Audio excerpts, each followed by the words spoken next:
Hai Sobat Logika, balik lagi bersama aku yang akan selalu menemani kamu untuk bahas soal isu-isu pendidikan.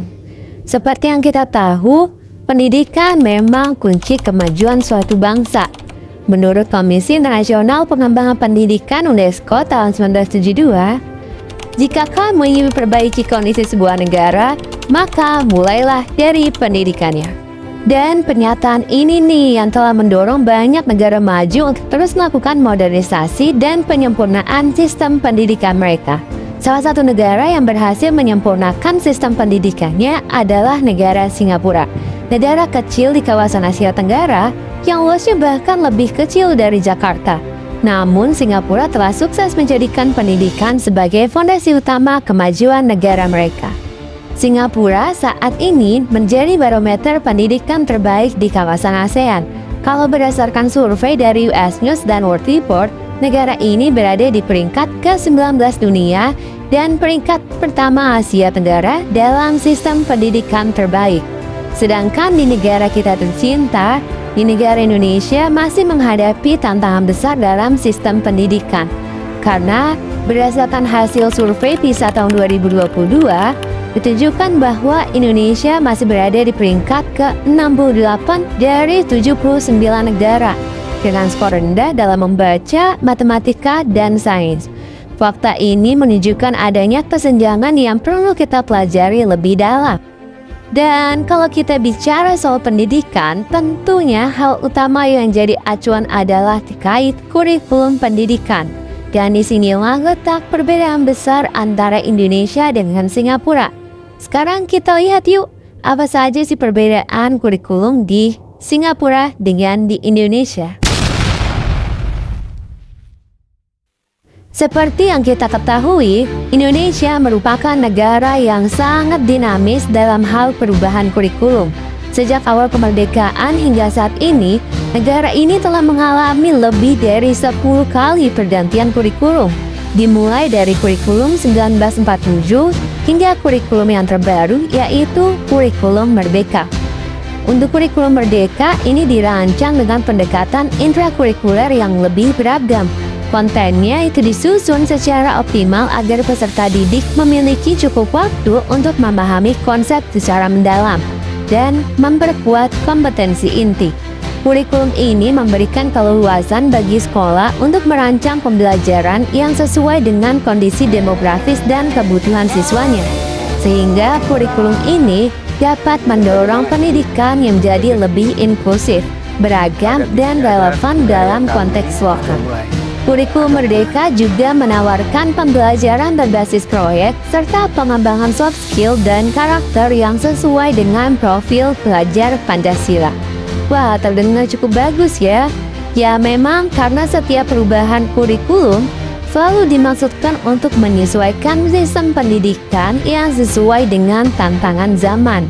Namun, di balik semangat pembaruan tersebut, seringkali muncul tantangan baru. Perubahan yang terlalu cepat dan sering justru membuat para guru kewalahan. Banyak di antara mereka yang belum sempat memahami dan menguasai kurikulum lama, tapi sudah harus menyesuaikan diri dengan kurikulum baru. Akibatnya, proses implementasi seringkali timpang tindih. Terlebih lagi, pelatihan yang diberikan kepada guru-guru terkait kurikulum Merdeka ini masih belum merata.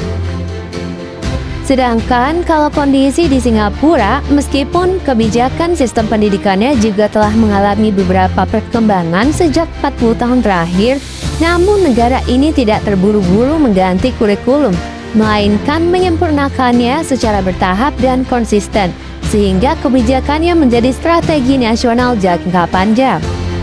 Dan untuk sistem pendidikannya, di Singapura itu lebih menekankan pada kemampuan berpikir kritis atau yang diberi nama dengan thinking school. Selain itu, terdapat juga konsep pendidikan learning nation yang menekankan pada pendidikan berkelanjutan bagi seluruh siswa di Singapura dengan harapan kedepannya dapat menyesuaikan dengan perkembangan zaman.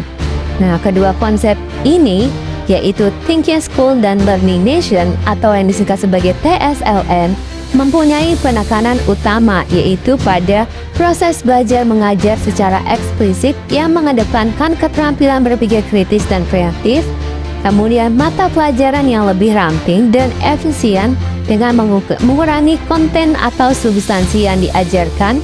Dan yang ketiga, perubahan atau penyesuaian model penilaian.